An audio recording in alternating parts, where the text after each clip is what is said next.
Hi friends, welcome to our channel ECRB and Tricks. In this video, we are going to start a new topic called bipolar junction transistor or simply transistor in lecture number 10 of electronic devices series. Okay, so BJT is a wide topic. Okay, so with various applications involved, and it is a very important topic in electronic devices.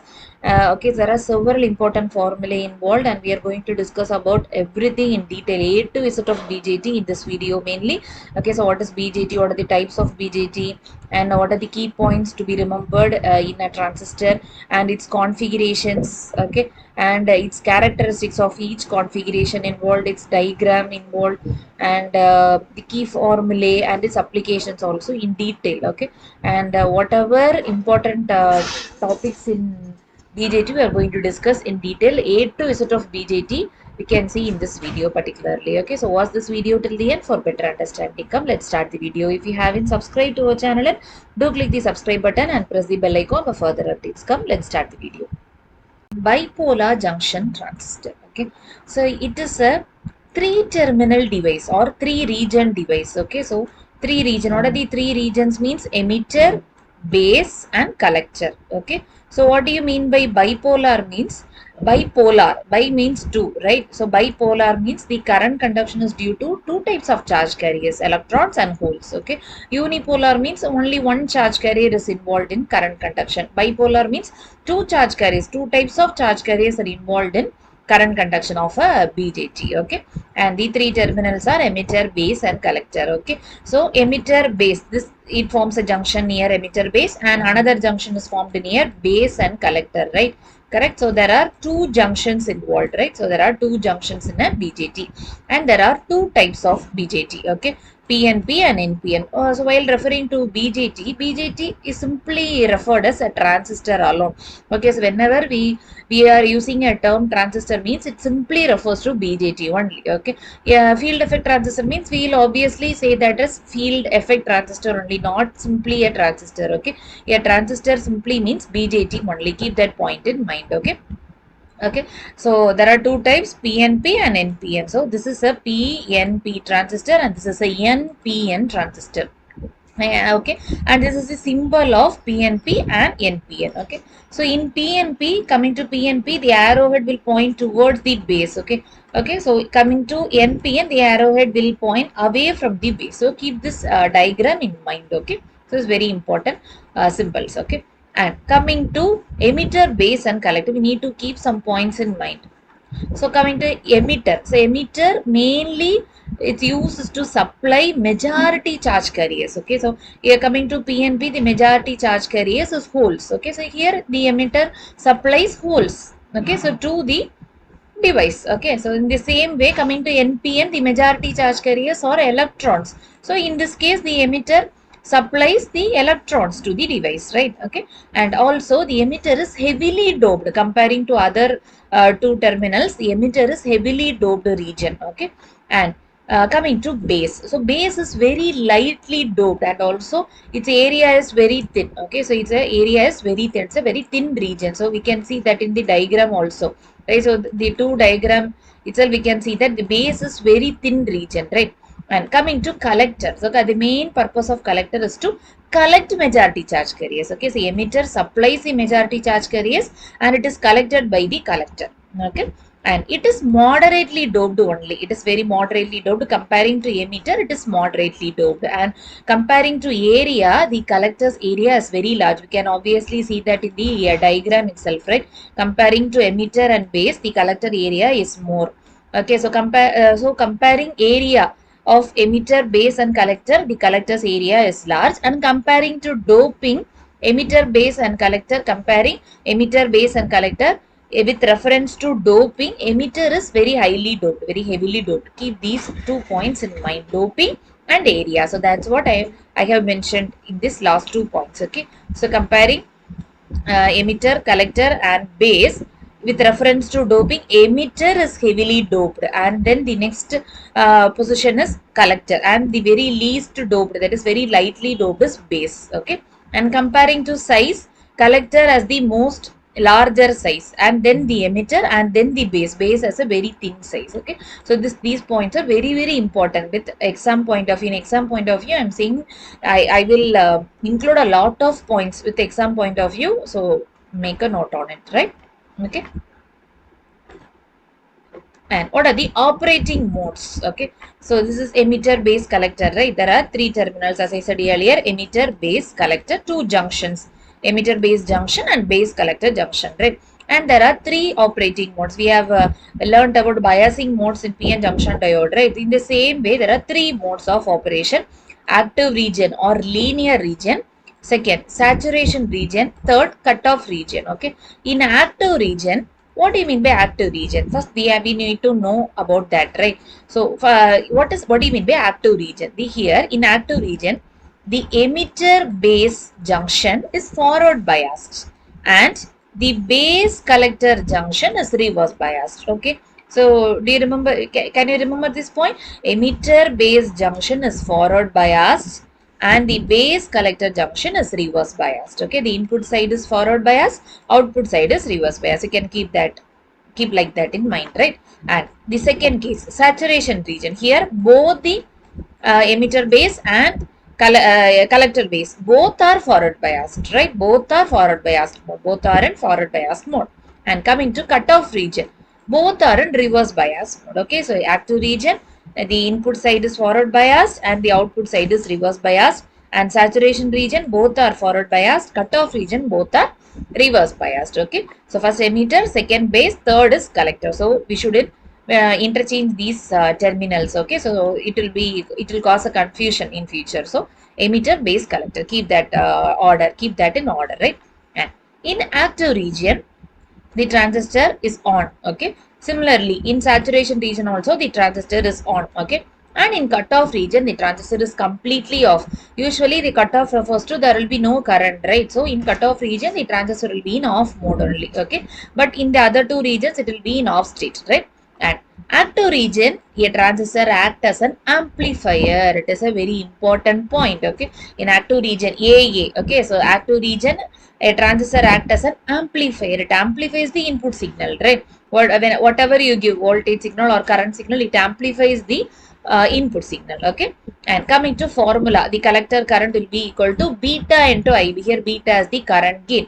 Okay, beta is the current gain. Alpha also, we will be referring alpha also as current gain only. So mostly you can see about alpha, beta and gamma in this video in detail, so that it won't create a confusion in future. Okay, at that time I'll explain in detail. Okay, and coming to saturation region, yes, right? So S refers to saturation switch. Okay, so in saturation region, a transistor act as a switch. Okay, on off switch. Okay, and here there will be a small saturation current, small reverse saturation current called as IC saturation. So collector current will be very less, which will be in the order of microampere only. That reverse saturation current is called as IC sat. Okay, and coming to cutoff region, as I said earlier, the current will be 0, right? So the base current will be 0, and as a result, the collector current, the output current will also be 0. Okay, so these are the three operating modes. Active region, it acts as amplifier. Saturation region, it acts as a switch.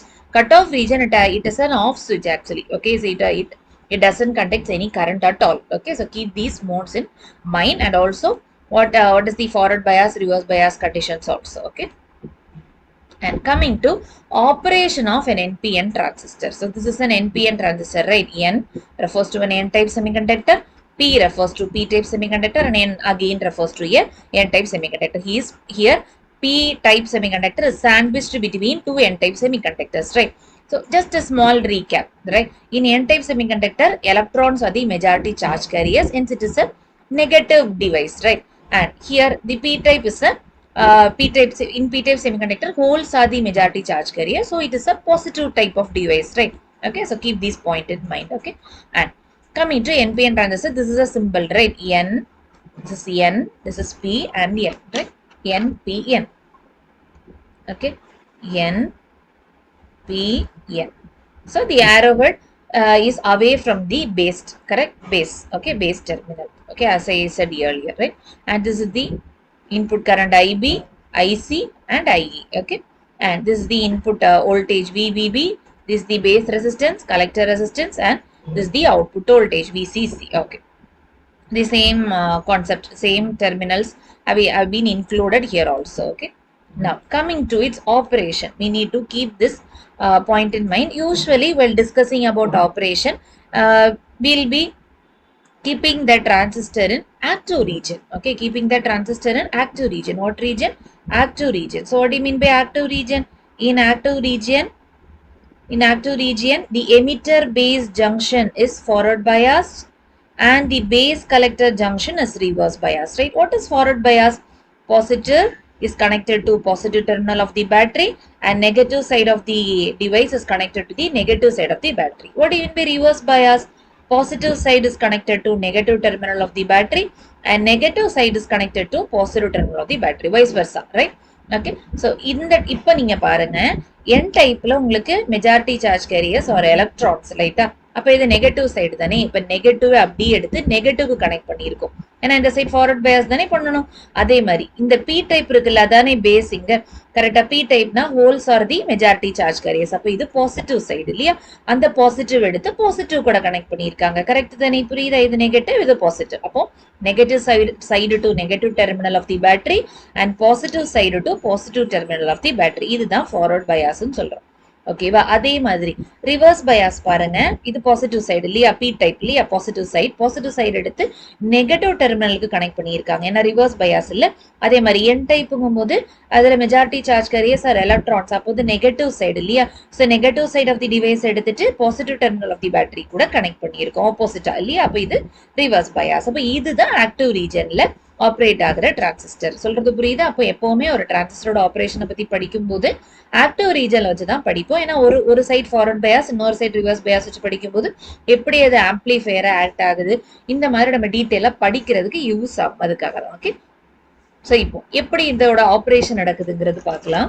First யூஸ்வலா இந்த side forward bias பண்ணும்போது இங்கேயே negative, அப்போ repulsion நடக்கும் இல்லையா, அப்போ ஆப்வியஸா என்ன நடக்கும், இந்த என் டைப்ல இருக்கிற எலக்ட்ரான்ஸ் எல்லாமே ரிப்பல் ஆகும், கரெக்டா. என் டைப்ல இருக்கிற ஃப்ரீ எலக்ட்ரான்ஸ் எல்லாம் ரிப்பல் ஆகி அது பேஸ நோக்கி மூவ் ஆக ஆரம்பிக்கும், கரெக்ட் தானே. இது ரிப்பல் ஆகும் இல்ல, ஏன்னா இது negative side, negative terminal of the battery, இதுவும் நெகட்டிவ். அப்போ இந்த என் டைப்ல இருக்கிற ஃப்ரீ எலக்ட்ரான்ஸ் ரிப்பல் ஆகும், ரிப்பல் பண்ணப்பட்டு அது எதுக்கு மூவ் ஆகும்னா பேஸ நோக்கி மூவ் ஆகும்.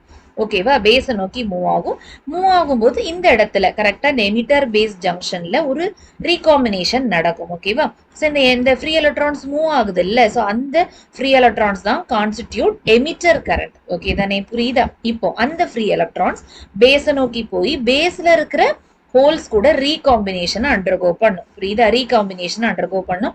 அப்படி பண்ணும்போது கிடைக்கிற கரண்ட் தான் பேஸ் கரண்ட். ஓகேவா, ஸோ பேஸ் கரண்ட் ரொம்ப ரொம்ப கம்மியா தான் இருக்கும், ஏன்னா பேஸுங்கிறது ரொம்ப ரொம்ப தின் லேயர் இல்லையா.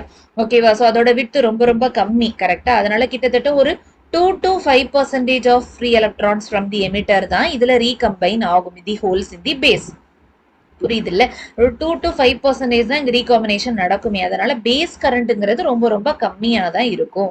ஓகேவா, அதே நேரம் பேஸுங்கிறது ரொம்ப ரொம்ப விட்த் கம்மியான ஒரு ஏரியா, அதனால ரீகாம்பினேஷனும் கம்மியா தான் நடக்கும், அதனால பேஸ் கரண்ட்டும் எப்பவுமே கம்மியா தான் ஃப்ளோ ஆகும். எல்லா டிவைஸ்லயும் இதை ஞாபகத்துல வச்சுக்கோங்க, புரியுதா?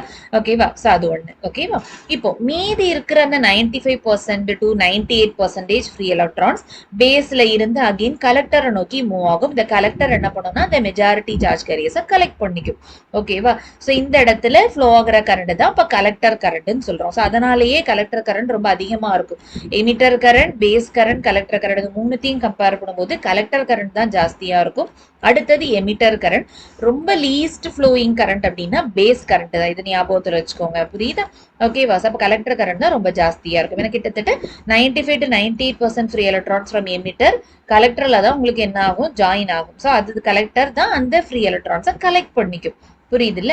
அதையும் தாண்டி சில தெர்மலி ஜெனரேட்டட் கேரியர்ஸும் கொஞ்சம் கரண்ட்டை கான்ட்ரிபியூட் பண்ணும் இன் கலெக்டர்ஸ். அந்த கரண்ட்டை தான் நம்ம ரிவர்ஸ் சேச்சுரேஷன் கரண்ட் ஐசி நாட்னு சொல்றாங்க, புரியுது? ஐசி நாட்டுங்கிறது உங்களுக்கு இனி நிறைய இடங்கள்ல யூஸ் ஆகும். ஐசி நாட்டுங்கிறது ரிவர்ஸ் சேச்சுரேஷன் கரண்ட், கலெக்டரோட ரிவர்ஸ் சேச்சுரேஷன் கரண்ட். ஓகே தானே, புரியுதா? அப்ப இதுவும் இதுல கான்ட்ரிபியூட் ஆகும், புரியுதா? அதனாலேயே கலெக்டர் கரண்ட் ரொம்ப ஜாஸ்தியா இருக்கும் இன் ஆல் டிவைசஸ், புரியுதாப்பா? ஓகே, அப்ப இதுதான் ஐடியா. ஓகேவா? இதே மாதிரி இது இன்னொரு ஆங்கிளையும் நீங்க இத யோசிக்கலாம். என்னன்னா, அப்ப இதுல இருந்து என்ன தெரியுது? இந்த டிவைஸ் அதாவது ஒரு என்பிஎன் டிரான்சிஸ்டர பொறுத்த வரைக்கும் எலக்ட்ரான்ஸ் தான் மெயின் கான்ட்ரிபியூட் பண்ணுது கரண்ட் கண்டக்ஷனுக்கு இல்லையா? அதனால தான் ஒரு என்பிஎன் டிரான்சிஸ்டர்ல majority charge carriers are electrons, இந்த பாயிண்ட் ரொம்ப இம்பார்ட்டன்ட், ஞாபகத்துல வச்சுக்கோங்க. So electrons are the hero NPN transistor. ஏன்னா இதுதான் மெஜாரிட்டி சார்ஜ் கேரியர்ஸ் அப்படின்னு சொல்றாங்க. அப்போ ஆப்போசிட்டா சொல்லணும்னா holes are the minority charge careers அப்படின்னு சொல்லிட்டு சொல்லலாம். இன்னொரு பாயிண்ட்டும் ஞாபகத்தில் வச்சுக்கோங்க, எப்பவுமே டைரக்ஷன் ஆஃப் எலக்ட்ரான்ஸ் எப்படி இருக்கோ அதுக்கு ஆப்போசிட் டைரக்ஷன்ல தான் கரண்ட் ஃப்ளோ இருக்கும். கரெக்ட் தானே? அப்ப எலக்ட்ரான்ஸ் எப்படி ஃப்ளோ ஆகுது? இந்த டைரக்ஷன்ல தான் ஃப்ளோ ஆகுது. கரெக்டா? எமிட்டர்ல இருந்து கலெக்டர் நோக்கி ஃப்ளோ ஆகுது எலக்ட்ரான்ஸ் இல்லையா? அப்ப கண்டிப்பா கரண்ட் எப்படி ஃப்ளோ ஆகும்? ஆப்போசிட்டா தானே ஃப்ளோ ஆகும். அதனாலதான் கலெக்டர் கரண்ட், ஐ மீன் எமிட்டர் கரண்டோட டைரக்ஷன் பாத்தீங்களா ஆப்போசிட்டா இருக்கு. அதே மாதிரிதான் கலெக்டர் கரண்ட், ஐ மீன் இப்படிதானே வருது. அப்ப கலெக்டரோட டைரக்ஷன் எப்படி இருக்கு? இந்த மாதிரி தானே இருக்கு, ஆப்போசிட்டா இருக்கு. புரியுது இல்ல? சோ இதுதான் ஐடியா. சோ இந்த மாதிரி சின்ன சின்ன விஷயங்களை ஞாபகத்துல வச்சிட்டாலே போதும். ஓகேவா? இந்த எலக்ட்ரான் கரண்ட் மட்டும் கிடையாது, ஹோல் கரண்ட் கூட இதுல இருக்கும். ஹோல்னா HOLE, இந்த ஹோல் கரண்ட் சொல்றேன். புரியுதா? அதாவது current due to the movement of holes. But holes இங்க ரொம்ப ரொம்ப கம்மியா தான் இருக்கு. ஏன்னா பேஸ்ல மட்டும்தான் பி டைப் இருக்கு இல்லையா? அப்போ ஹோல்ஸ்ங்கிறது ரொம்ப ரொம்ப கம்மி தான். அதனால பேஸ்ல இருந்து எமிட்டருக்கு கொஞ்சம் ஹோல்ஸ் உங்களுக்கு மூவ் ஆகும் ஆக்சுவலி. ஸோ அது ஒரு சின்ன ஒரு ஹோல் கரண்ட்டையும் கான்ட்ரிபியூட் பண்ணும். ஸோ டோட்டல் கரண்ட் அப்படின்னு கேட்டீங்கன்னா current due to electrons plus current due to holes, இதுதான் வரும் ஆக்சுவலி. புரியுதா? அப்போ டோட்டல் கரண்ட் அப்படின்னு சொன்னோம்னா current due to electrons plus current due to holes அப்படின்னு தான் சொல்லணும்.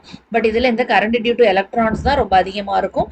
கரண்ட் டியூ டு ஹோல்ஸ் ரொம்ப ரொம்ப கம்மியா தான் இருக்கும். இதையும் ஞாபகத்துல வச்சுக்கோங்க. ஸோ இன் ஷார்ட் சொல்லணும்னா ஒரு என்பிஎன் டிரான்சிஸ்டர்ல electrons are the majority charge carriers, but holes are the minority charge carriers, but இருக்கும். ஸோ அதனாலதான் இந்த டிரான்சிஸ்டரை நம்ம பொதுவாகவே பைபோலார் டிவைஸ்ன்னு சொல்றோம். ஏன்னா இந்த ரெண்டு சார்ஜ் கேரியர்ஸுமே கரண்ட் கண்டக்ஷனுக்கு ஹெல்ப் பண்ணுது. கரெக்டா? ஓகே. ஸோ அடுத்தது இந்த ஃபார்முலாவும் ஞாபகத்தில் வச்சுக்கோங்க, இது ரொம்ப இம்பார்ட்டன்ட் ஃபார்முலா. அப்போ எமிட்டர் கரண்ட்னு சொன்னோம்னா இது ஜஸ்ட் ஒரு கிர்ச்சாஃப்ஸ் கரண்ட் ரூல் நீங்க அப்ளை பண்ணி பார்த்தா கூட உங்களுக்கு புரியும். ஸோ இந்த என்பிஎன ஒரு நோடு மாதிரி நீங்க நினைச்சுக்கோங்களேன். அப்போ இந்த நோட்ல இருந்து அவுட் கோயிங் கரண்ட் என்னது? ஐஇ தானே. So IE equal to incoming current என்னெல்லாம்? ஐபியும் ஐசியும். So equal to IB plus ஐசின்னு வருது. அவ்வளோதான். புரியுது? அப்போ IE equal to IB plus IC, அவ்வளவுதான். புரியுதா? எப்போ incoming current equal to, I mean sum of the incoming currents equal to sum of the outgoing currents. இந்த ஃபார்முலா ரொம்ப ரொம்ப இம்பார்ட்டன்ட். ஓகே தானே? புரியுதா? இதோட அப்படியே வைஸ் வர்சா கான்செப்ட் தான் பிஎன்பி டிரான்சிஸ்டர்ல. அப்ப பிஎன்பி டிரான்சிஸ்டரை பொறுத்த வரைக்கும் N type semiconductor sandwich between P type, ரெண்டு பி டைப்க்கு நடுவுல என் டைப்பை சாண்ட்விச் பண்ணியிருப்பாங்க. இங்கேயும் அதே தான். இந்த சைடு உங்களுக்கு ஃபார்வர்ட் பயாஸ், அதாவது emitter base junction is forward bias, base collector junction is reverse bias. நீங்க செக் கூட பண்ணி பார்த்துக்கலாம். P type அதாவது பாசிட்டிவ் சைடை பாசிட்டிவ் டெர்மினல் கூட தானே கனெக்ட் பண்ணியிருக்காங்க. N டைப்புங்கும் போது எலக்ட்ரான்ஸ் தானே மெஜாரிட்டி இல்லையா? அப்போ அது நெகட்டிவ் சைடு, நெகட்டிவ் கூட தான் கனெக்ட் பண்ணியிருக்காங்க இல்லையா? அப்போ இதுதான் ஃபார்வர்ட் பயாஸ்ன்னு சொல்றாங்க. அதே மாதிரி தான் இங்கேயுமே. புரியுதா? அந்த கலெக்டர் அதாவது P டைப், கரெக்டா? P டைப்புங்கும் போது பாசிட்டிவ் தானே, பாசிட்டிவ் நெகட்டிவ் கூட கனெக்ட் பண்ணியிருக்கோம். என் டைப்புங்கும் போது நெகட்டிவ், கரெக்ட் தானே? அப்ப இந்த நெகட்டிவ் சைடை நம்ம எதை கூட கனெக்ட் பண்ணியிருக்கோம்? பாசிட்டிவ் டெர்மினல் கூட கனெக்ட் பண்ணியிருக்கோம். ஆப்போசிட்டா கனெக்ட் பண்ணியிருக்கோம். அதான் ரிவர்ஸ் பயாஸ்ன்னு சொல்றோம். அப்படியே ஆப்போசிட் கான்செப்ட் தான். போன இதுல என்ன படிச்சோமோ அதே கான்செப்ட் தான். பட் அப்படியே அங்க எலக்ட்ரான்ஸ் வர இடத்துல இங்க ஹோல்ஸ் வரும், அவ்வளவுதான். மற்றபடி எந்த சேஞ்சுமே கிடையாது. புரியுது இல்ல? ஓகேவா? அதே மாதிரி பிஎன்பி டிரான்சிஸ்டர் போது அந்த ஆரோஹெட் பாத்தீங்களா டுவர்ட்ஸ் வந்திருக்கு. என்பிஎன் டிரான்சிஸ்டர் போது ஆரோஹெட் அவையா போயிருக்கும். அதுவும் ஞாபகத்துல வச்சுக்கோங்க. ஓகேவா? அப்ப இங்க என்ன நடக்கும்? இந்த இடத்துல பி டைப் தான் ஃபர்ஸ்ட் இருக்கு. கரெக்டா? அப்போ ஹோல்ஸ் தான் இங்க மெஜாரிட்டி சார்ஜ் கேரியர்ஸ். அப்போ ஹோல்ஸ் தான் உங்களுக்கு ரிப்பல் ஆகும். ஹோல்ஸ் தான் ரிப்பல் ஆகி என் டைப் நோக்கி போகும். அந்த இடத்துல என் டைப்ல எலக்ட்ரான்ஸ் இருக்கும்ல, அது ரெண்டுமே ரீகம்பைன் ஆகும். அங்கேயும் அகைன் அங்க சொன்ன அதே கான்செப்ட் தான். பேஸோட வித் ரொம்ப ரொம்ப கம்மியா இருக்கிறதுனால ரீகாம்பினேஷன் ரொம்ப கம்மியா இருக்கும். Hence base current will be very very small. அதே மாதிரி ஒரு 2 to 5% ஆஃப் ஹோல்ஸ் தான் ரீகம்பைன் ஆகும் with the electrons in the base. Correct? அப்புறம் மீதி 95 to 98% holes recombine with the enter the collector. கரெக்டா? அந்த இடத்துல ஒரு கலெக்டர் கரண்ட் ஃப்ளோ, அங்க சொன்ன அதே லாஜிக் தான். ஒரு கலெக்டர் கரண்ட் ஃப்ளோ ஆகும். இங்கேயுமே தெர்மலி ஜென்ரேட்டட் ஹோல்ஸும் இருக்கும். அதனால இந்த இடத்துல ஹோல்ஸ் கரண்ட் ரொம்ப டாமினேட் பண்ணும் அட் தி கலெக்டர். அதே மாதிரி தான் அங்க சொன்ன அதே லாஜிக் தான். அப்ப கலெக்டர் கரண்ட் தான் அதிகமா இருக்கும். அதுக்கு அடுத்து எமிட்டர் கரண்ட், லாஸ்டா தான் பேஸ் கரண்ட். பேஸ் கரண்ட் எப்பவுமே ரொம்ப ரொம்ப கம்மியா தான் இருக்கும். அங்க சொன்ன அதே லாஜிக் படி இங்கேயும் நான் ரிப்பீட் பண்ணணும்னா அங்க எப்படி எலக்ட்ரான்ஸ் டாமினண்டா இருந்துச்சோ இங்க ஹோல்ஸ் தான் டாமினன்ட் இல்லையா? அதனால இங்க கரண்ட் டியூ டு ஹோல்ஸ் தான் அதிகம். கரெக்ட் தானே? அதுக்கு பிறகுதான் கரண்ட் டியூ டு எலக்ட்ரான்ஸா இருக்கும். பட் ரெண்டுமே கான்ட்ரிபியூட் பண்ணும். புரியுதா? அப்ப இங்க டோட்டல் கரண்ட்னு சொல்லும்போது கரண்ட் டியூ டு ஹோல்ஸும் இருக்கும், கரண்ட் டியூ டு எலக்ட்ரான்ஸும் இருக்கும். இந்த இடத்துல கரண்ட் டியூ டு ஹோல்ஸ் தான் ஜாஸ்தி, கரண்ட் டியூ டு எலக்ட்ரான்ஸ் ரொம்ப ரொம்ப கம்மியா இருக்கும். சொல்றது புரியுதா? ஓகேவா? இந்த ஐடியாவை தான் நீங்க மெயினா ஞாபகத்துல வச்சுக்கணும். So the majority charge carriers in PNP is nothing but PNP transistor is nothing but holes. அவ்வளவுதான். ஓகே தானே? ஓகே புரியுது இல்ல? இங்கே அதே மாதிரி இந்த கரண்ட் டைரக்ஷன் நீங்க யோசிச்சுக்கலாம். ஓகேவா? அதுக்கு அதே லாஜிக் தான். ஓகே, அதே மாதிரி I equal to IB plus IC தான். ஏன்னா இங்க ஐங்கிறது incoming current, IB IC outgoing current. Anyway I தான் ஒரு சைடு இருக்கும், ஐபிஐசி இன்னொரு சைடு தான் இருக்கும். ஐதர் இன்கமிங்கோ அவுட் கோயிங்கோ. கரெக்ட் தானே? அதனால ஐ ஈக்குவல் டு எப்பவுமே ஐபி பிளஸ் ஐசி தான். இது ரொம்ப ரொம்ப இம்பார்ட்டன்டான ஃபார்முலா. ஓகே ஓகே, நெக்ஸ்ட் சில முக்கியமான ஃபார்முலாஸ் பத்தி டிஸ்கஸ் பண்ணலாம். First emitter efficiency, that is gamma. இது they are the literal symbols. Okay, இந்த சிம்பிள்ஸ் தான் நீங்க ஃபர்தர் யூஸ் பண்ணுவீங்கன்னு கிடையாது. பட் எமிட்டர் எஃபிஷியன்சி அப்படின்னா காமா தான், டிரான்ஸ்போர்ட் ஃபேக்டர்னா பீட்டா தான், லார்ஜ் சிக்னல் கரண்ட் கெயின் அப்படின்னா ஆல்ஃபா தான். ஸோ இந்த இடத்துல ஓகேவா? பட் இனி அடுத்த கான்ஃபிகரேஷன்ஸ் பார்க்கும்போது உங்களுக்கு கரண்ட் கெயின் பத்தி பேசுவீங்க. ஸோ அந்த இடத்துல ஒரு கான்ஃபிகரேஷனோட கரண்ட் கெயின், அடுத்த கான்ஃபிகரேஷனோட கரண்ட் கெயின், அந்த மாதிரி டிஃபரன்ஷியேட் பண்ணி காட்டுறதுக்காக அங்கே ஆல்ஃபா பீட்டா காமான்னு யூஸ் பண்ணியிருப்பாங்க. ஸோ அதுக்காக நீங்க கன்ஃபியூஸ் பண்ணிக்காதீங்க. ஓகேவா? ஸோ இந்த இடத்துல ஆல்ஃபா பீட்டா காமானா இந்த நொட்டேஷன்ஸ் இது ஞாபகத்தில் வச்சுக்கோங்க. இது ஜஸ்ட் நொட்டேஷன்ஸா யூஸ் பண்ணியிருப்பாங்க. Okay, so coming to emitter efficiency. So formula பார்த்துக்கோங்க. Current due to injected carriers at emitter by total emitter current. So this is nothing but this ratio is nothing but emitter efficiency. Okay, because it's a ratio of the current due to the emitter. So அதனால தான் the emitter efficiency அப்படின்னு சொல்றாங்க. It is nothing but a measure of carrier injecting ability of emitter. How emitter injects carriers into the junction. அதுதான் emitter efficiency. Second parameter is transport factor beta. So transport factor means how the emitter transports the carriers through base to the collector. So that is nothing but a transport factor. So finally the destination is collector, right? Okay, so this is the ratio of current due to injected carriers at collector by current due to injected carriers at emitter. Okay, so this is the formula for transport factor beta. So define how will the base transport carriers to the collector. So the final destination is collector. It is helped by the base and the main hero is emitter here because emitter supplies the charge carriers through base and finally it reaches the collector. Okay, got the point? And the third parameter is large signal current gain, that is alpha. It is nothing but negative of the collector current increment, ratio of collector current increment to emitter current increment. That is the definition actually. Okay, so the negative of collector current increment, that is nothing but IC minus IC naught. IC naught is the reverse saturation current due to the thermally generated carriers. I have discussed in the previous slides, right? And IE is the emitter current. Okay, and the three parameters have a common relation. This relation is very very important. That is alpha equal to beta into gamma. Keep this formula in mind. Keep this relation in mind. Okay, alpha equal to beta into gamma. That is current gain is the product of transport factor and emitter efficiency. Okay, very important relation. Okay, and coming to configurations of BJT, there are three important configurations. Okay, common base, common emitter and common collector. Okay, common base. So what do you mean by the term common? Means that particular terminal is grounded, will be grounded. That is the meaning of common. Okay, that is in common base configuration. Common base is grounded. See, this is the base terminal, right? This is the base, this is the collector and this is the emitter, right? And here, sorry, this diagram, right? And base, emitter, collector. So here the base is grounded, hence it is called as common base. Okay, and similarly in common emitter, right? This is the emitter terminal. Emitter is grounded, hence it is called as common emitter. And coming to common collector, this is the collector terminal, right? Collector terminal is grounded, hence it is called as common collector. I have included both NPN and PNP transistors. Anyway, the logic is same. Just see, in NPN transistor the arrowhead will be away. In PNP transistor the arrowhead will be towards the device. That's the difference, right? மற்றபடி the point same தான். common base na base grounded, common emitter na emitter grounded, common collector na collector will be grounded. So first common base configuration ல என்னென்ன formula படிக்கணும் அப்படி வரிசையா நம்ம பார்க்கலாம். First common base கான்ஃபிகரேஷன்ல கரண்ட் கெயின் ஃபர்ஸ்ட் பார்க்கணும். ஓகேவா? அதுக்கு முன்னாடி காமன் பேஸ்ங்கும் போது பேஸ் இஸ் கிரவுண்டட் கரெக்டா? அப்போ இன்புட் சைடில் உங்களுக்கு எமிட்டர் வந்திருக்கும், அவுட்புட் சைடு உங்களுக்கு கலெக்டர் வந்திருக்கும் கரெக்டா? அப்போ emitter current will be 0. So ஃபார்முலால உங்களுக்கு ஐபிங்கிற டேர்மே வராது. IB will be 0. ஓகே, இப்போ alpha equal to minus IC by IB. Okay, so அதே மாதிரி நான் ஆல்ரெடி சொன்னேன் IC will be greater than IE கரெக்டா? அதனால மேல உள்ள டேர்ம் கீழே உள்ளது கிரேட்டரா தான் இருக்கும். பட் இங்க ஃப்ரண்ட்ல நெகட்டிவ் சைன் வந்ததுனால alpha will be less than 1, less than unity. So keep that point in mind. Okay, and second common emitter configuration. So in common emitter configuration, the emitter will be grounded and the input side will be base and the output side will be collector. So இங்கேயுமே IE will be 0 கரெக்டா? அப்ப IE இங்க ஃபார்முலால வராது. ஓகேவா? இங்க current கெயினை பீட்டான்னு represent பண்ணியிருப்பாங்க. காமன் பேஸ்ல கரண்ட் கெயின் ஆல்ஃபா.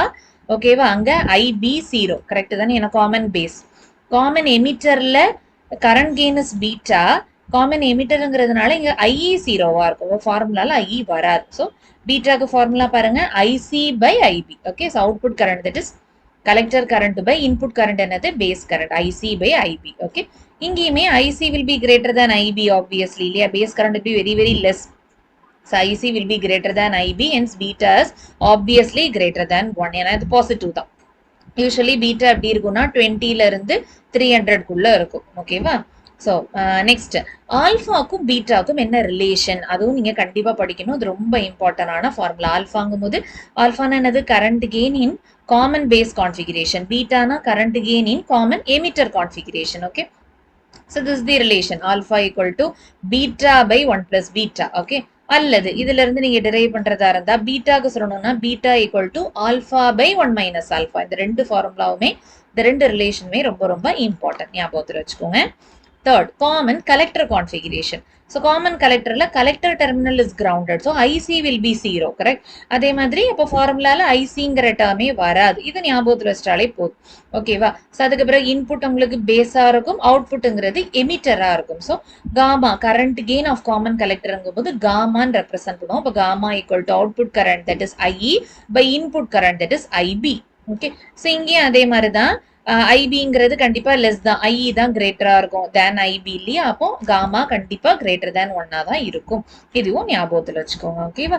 இதுல இந்த ஃபர்ஸ்ட் கேஸ்ல கிட்டத்தட்ட உங்களுக்கு நெகட்டிவ், பக்கா நெகட்டிவ்னு சொல்ல முடியாது, பட் ஒரு க்ளோஸ் டு யூனிட்டியா இருக்கும் இங்க கரண்ட் கெயின். அதுவும் ஞாபகத்தில் வச்சுக்கோங்க. கரண்ட் கெயின் கொஞ்சம் க்ளோஸ் டு யூனிட்டியா இருக்கும். யூனிட்டினா 1 கிட்ட நெருங்கி வந்திருக்கும் காமன் பேஸை பொறுத்தவரை. ஏன்னா அங்கே பேஸ் தானே கிரவுண்ட் பண்ணியிருப்போம். ஸோ பேஸ் கரண்ட் பெரிய அளவுக்கு கான்ட்ரிபியூட் பண்ணாது இல்லை, அதனால கிட்டத்தட்ட அங்கே கரண்ட் கெயின் யூனிட்டிக்கு அட்டைன் பண்ணியிருப்போம். பட் இந்த காமன் எமிட்டரும் சரி காமன் கலெக்டரும் சரி 1 விட அதிகமாக இருக்கும் கரண்ட் கெயின், ரொம்ப அதிகமாக இருக்கும். ஓகேவா? ரொம்ப ரொம்ப அதிகமான கரண்ட் கெயினை அட்டைன் பண்ணலாம். ஓகே, ஸோ அதுலேயுமே இந்த மூணுத்தையும் கம்பேர் பண்ணும்போது கரண்ட் கெயின் காமன் கலெக்டர் கான்ஃபிகரேஷனுக்கு ரொம்ப ரொம்ப அதிகமாக அட்டைன் பண்ணலாம். அதுவும் ஞாபகத்தில் வச்சுக்கோங்க. ஓகே, அடுத்தது காமாக்கும் ஆல்ஃபாவுக்கும் என்ன ரிலேஷன், காமாக்கும் பீட்டாக்கும் என்ன ரிலேஷன், இந்த ஆங்கிள் இருந்து நம்ம பார்க்கணும். கரெக்டா? அப்போ காமாக்கும் ஆல்ஃபாவுக்கும் என்ன ரிலேஷன்னா gamma equal to 1 by 1 minus alpha. Okay, and காமாக்கும் பீட்டாக்கும்னா gamma equal to 1 plus beta. அப்போ இந்த 1 2 3 4 இந்த 4 ரிலேஷன் ரொம்ப ரொம்ப important. Alpha equal to beta by 1 plus beta, beta equal to alpha by 1 minus alpha, இங்க gamma equal to 1 minus alpha, gamma equal to 1 plus beta. So இந்த relation எல்லாமே ஞாபகத்தில் வச்சுக்கோங்க. ஓகே, அண்ட் ஃபைனலி இந்த 3 configuration நம்ம compare பண்றோம். அதோட characteristics common base, common emitter, common collector. Okay, சில அடிஷனல் பாயிண்ட்ஸும் நான் இன்க்ளூட் பண்ணியிருக்கேன். இதை கண்டிப்பா தெரிஞ்சு வச்சுக்கோங்க, இம்பார்ட்டன்ட். ஓகே, ஸோ இங்க ஃபர்ஸ்ட் இன்புட் இம்பிடன்ஸ் பாருங்க, அதாவது இன்புட் ரெசிஸ்டன்ஸ் இந்த இடத்துல. ஏன்னா ரெசிஸ்டர்ஸ் வச்சு தான் நம்ம இங்கே இன்வால்வ் பண்ணியிருக்கோம். ஸோ எனிவே இன் ஃபியூச்சரில் உங்களுக்கு இண்டக்டர் கெப்பாசிட்டர்லாம் உங்களுக்கு இன்வால்வ் ஆகலாம். அதனால generally input impedance of common base configuration லோவாக இருக்கும். அதுக்கடுத்து காமன் எமிட்டருக்கு கொஞ்சம் அதிகமாக இருக்கும், காமன் கலெக்டருக்கு ரொம்ப அதிகமாக இருக்கும். இதுதான் லோ, மீடியம், ஹை. ஓகேவா? அப்போ அவுட்புட் இம்பிடன்ஸ் அப்படியே ஆப்போசிட்டா இருக்கும். ஸோ ஃபர்ஸ்ட் ஹை, அடுத்தது மீடியம், அடுத்தது ரொம்ப லோவா இருக்கும் for common collector. Okay, and coming to current gain. Current gain பத்தி நம்ம ஆல்ரெடி ஃபார்முலாவோட டிஸ்கஸ் பண்ணோம். கரெக்டா? ஃபர்ஸ்ட் பார்த்த காமன் பேஸ்க்கு பாத்தீங்கன்னா லோவா இருக்கும், பார்த்தோம்ல நெகட்டிவ்ல இருந்தது. காமன் எமிட்டருக்கு ஹையா இருந்தது, காமன் கலெக்டருக்கு ரொம்ப ரொம்ப ஹையா இருக்கும். அதுதான். ஓகேவா? ஸோ ஆக்சுவலி இது ரொம்ப ஹையா இருக்கும், வெரி ஹைன்னு கூட நீங்க போட்டுக்கோங்க.